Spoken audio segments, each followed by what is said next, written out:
ଚାରିଟା ହେଉଛି ବର୍ଣ୍ଣ, ଗୋଟିଏ ବ୍ରାହ୍ମଣ, ଗୋଟିଏ କ୍ଷତ୍ରିୟ, ଗୋଟିଏ ବୈଶ୍ୟ, ଶୂଦ୍ର, ଚାରି ହେଉଛି ବର୍ଣ୍ଣ ହେଲା। ଚାରୋଟି ହେଉଛି ଆଶ୍ରମ, ଗୋଟିଏ ବ୍ରହ୍ମଚର୍ଯ୍ୟ, ଗୋଟିଏ ଗୃହସ୍ଥ, ଗୋଟିଏ ବାନପ୍ରସ୍ଥ, ଗୋଟିଏ ସନ୍ନ୍ୟାସୀ ହେଲା। ଏ ଚାରି ଚାରି ଆଠ ମିଶିଲେ କୁହାଯାଏ ସନାତନ ଧର୍ମ। ଚାରିଟି ବର୍ଣ୍ଣ, ଚାରୋଟି ଆଶ୍ରମ, ଏ ଆଠଟି ଯାକ କୁହାଯାଏ ସନାତନ ଧର୍ମ। ସନାତନ ଧର୍ମ କାହାକୁ କୁହାଯାଏ? ଯିଏ ପୂର୍ବରୁ ଥିଲେ, ଏବେ ଅଛନ୍ତି, କାଲିକି ରହିବେ, ତାକୁ କୁହାଯାଏ ସନାତନ ଧର୍ମ। ସନାତନ ଧର୍ମର ଇଷ୍ଟ ହେଉଛନ୍ତି ବିଷ୍ଣୁ, ରାମ କୁହନ୍ତୁ, କୃଷ୍ଣ କୁହନ୍ତୁ, ଜଗନ୍ନାଥ ହେଲା। ଆମେ ସବୁ ସନାତନ ଧର୍ମର ଲୋକ, ତାକୁ ହିନ୍ଦୁ କୁହାଯାଏ। ହିନ୍ଦୁ କାହାକୁ କୁହାଯାଏ?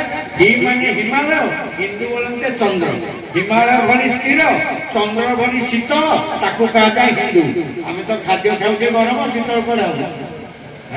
ହେଲେ ଗରମ ଖାଦ୍ୟ ଖାଇକି କଥା ଗରମ, କାର୍ଯ୍ୟ ଗରମ, ଆଉ ତ ପେପର ଦେଖିଲେ ସବୁ ଆହୁରି ଗରମ। ଦେଖନ୍ତୁ, ମତେ ସାର୍ ପଚାରିଲେ, କହିଲେ ହିନ୍ଦୁ ଲୋକମାନେ କାହିଁକି ପରିବର୍ତ୍ତନ ହେଇଯାଉଛନ୍ତି? ହିନ୍ଦୁ ଲୋକମାନେ କାହିଁକି ପରିବର୍ତ୍ତନ ହଉଛନ୍ତି? ପରିବର୍ତ୍ତନ ହବାର କାରଣ ହଉଛି ଖାଦ୍ୟ ହେଲା। ପ୍ରଥମେ ହଉଛି ବାସ, ତାପରେ ହଉଛି ବେଶ, ତାପରେ ଭାଷା, ତାପରେ ପରିବେଶ। ପ୍ରଥମେ ବାସ ମାନେ ଘର, ତାପରେ ହଉଛି ବେଶ, ତାପରେ ହଉଛି ଭାଷା। ବୁଝିପାରିଲେ ତ? ଏବେ ଇଏ ଗୋଟିଏ ଘର, ୟାର ବେଶ ଚେଞ୍ଜ ହେଇଗଲାଣି। ଆପଣ ମାନେ ସବୁ କଣ ଖ୍ରୀଷ୍ଟ ଧର୍ମର ବେଶ ପିନ୍ଧି ବଇଛନ୍ତି? କି ଧର୍ମ? ଖ୍ରୀଷ୍ଟ ଧର୍ମ। ଖାଦ୍ୟ, ଖାଦ୍ୟ ଆମେ କଣ ଖାଉଛୁ? ନାଇଁ ଖାଦ୍ୟ ଚେଞ୍ଜ, ପତ୍ର ଚେଞ୍ଜ। ମୁଁ ଗୋଟିଏ ଲୋକ, ଗୋଟେ ଶିକ୍ଷିତ ଲୋକ, ମୁଁ ସରକାରୀ ଘରେ ଚାକିରି କରିଥିଲି। ମୁଁ ପ୍ରଥମେ ଲୁଗା ପିନ୍ଧିଲା ମୋ ୱାଇଫ୍ କହିଲା ଏଇଟା କେମିତି ବୁଝ? ଦେଖୁଛନ୍ତି? ଦେଖ ଦେଖ କହୁଛି ସଭାରେ ବସିକି। ମୁଁ ଗୋଟେ ସରକାରୀ ଘରେ ଚାକିରି କରି, ମାନେ ଏଜୁକେଟେଡ୍ ଲୋକ, ମୁଁ ପରେ ଏଇଟା କେମିତି ଦେଖ? ଦେଖୁଛନ୍ତି? ଇଏ ହେଉଛି ହିନ୍ଦୁ ଧର୍ମ। ଏଠି ଗୋଟେ ନନା ପିଇଛି, ମୁଁ ଗୋଟେ ପିଇଛି, କେହି ନାହିଁ। କେମିତି ରଖିବା ହବ? ଦେଖନ୍ତୁ, ସେଇଥିପାଇଁ ଆମେ ବାଜା ବଜେଇକି କହୁଛୁ ହିନ୍ଦୁ ଧର୍ମ କେମିତି ରକ୍ଷା ହବ। ନାଇଁ, ହି ମାନେ ହିମାଳୟ, ହିମାଳୟ ଭଳି ସ୍ଥିର, ଚନ୍ଦ୍ର ଭଳି ଶୀତଳ, ତାକୁ କୁହାଯାଏ ହିନ୍ଦୁ। ଆଉ ସେ ହିମାଳୟ ଭଳି ସ୍ଥିର ନୁହେଁ, ଚନ୍ଦ୍ର ଭଳି ଶୀତଳ ନୁହେଁ, ତାକୁ ହିନ୍ଦୁ କୁହାଯାଏ ନାହିଁ। ସେଇଥିପାଇଁ ତାକୁ କୁହାଯାଏ ସନାତନ ଧର୍ମ। କଳିଯୁଗରେ ଗୋଟିଏ ବର୍ଣ୍ଣ, ଗୋଟିଏ ଆଶ୍ରମ ରହିବ। ବର୍ଣ୍ଣ ହଉଛି କଣ? ବୈଶ୍ୟ ବର୍ଣ୍ଣ। ଆଶ୍ରମ କଣ? ଗୃହସ୍ଥ ଆଶ୍ରମ। କଳିଯୁଗରେ ସମସ୍ତେ ଗୃହସ୍ଥ ଆଶ୍ରମରେ ରହିବେ, ବେପାର କରିବେ, କିନ୍ତୁ ଅନ୍ୟ କିଛି କରିବେ ନାହିଁ। ଆପଣ ଯାହାକୁ ପଚାରୁନାହାନ୍ତି, ପୁଅ କଣ କରୁଛି? ବେପାର।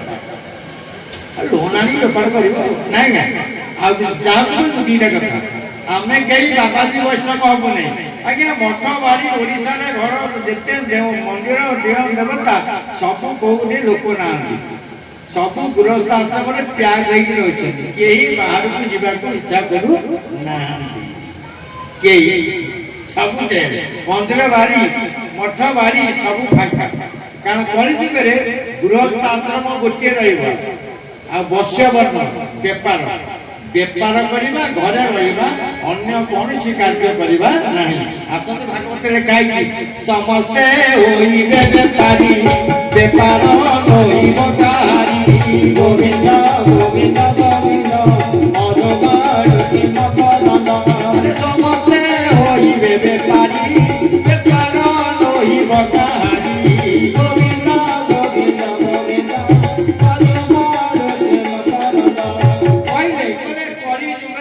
ସମସ୍ତେ ବେପାର କରିବେ। ଆପଣ ଦେଖିବେ, ଏ ଯୋଉ କୋଭିଡ ମହିଳା 3 ବର୍ଷ କଟକ ସହରରେ ଯୁଆଡେ ଯିବ ସବୁବେଳେ ଦୋକାନ, ଯାହା ଘରେ ଦେଖିବ ଦୋକାନ। କିଏ ଅଣ୍ଡା ବିକୁଛି, କିଏ ବ୍ରେଡ ବିକୁଛି, କିଏ ଫୁଲ ବିକୁଛି, କିଏ ବଡ଼ ବଡ଼ ସବୁ। ମୁଁ ସକାଳୁ ମର୍ଣ୍ଣିଂ ୱାର୍କ ଯାଏ ହେଲା। ଆମେ ସବୁ ମେଡିକାଲ ଲୋକ, ଷ୍ଟାଫ୍, ଆମକୁ କେହି ବି କହିବେ, ଆମେ ଯାଉ ବୁଲିକୁ ସକାଳୁ ଆସିବୁ।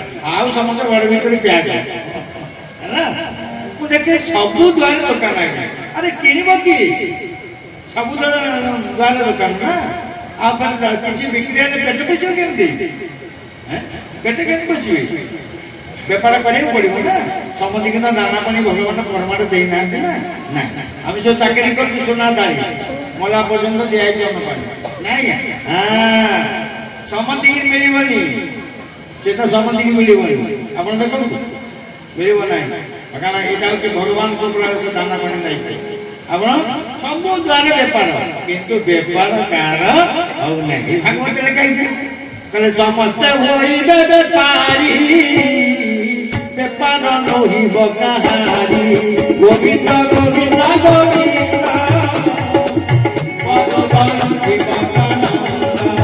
ସମସ୍ତେ ହୋଇବେ ବେପାରୀ, ବେପାର ନହିବ କାହାରି। ଗୋବିନ୍ଦ ଗୋବିନ୍ଦ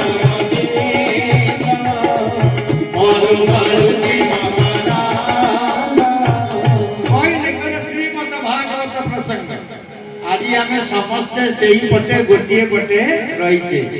ଆଜି ଧୀରେ ଧୀରେ ଟିକେ ଗାଁ ଗଣ୍ଡାରେ ସବୁ ହଉଥିଲା, ରାମଚରିତ ମାନସ ହଉଥିଲା, ଭାଗବତ କଥା ହଉଥିଲା। ଏବେ ଆଉ ପ୍ରାୟ ସବୁ କମି ଗଲାଣି।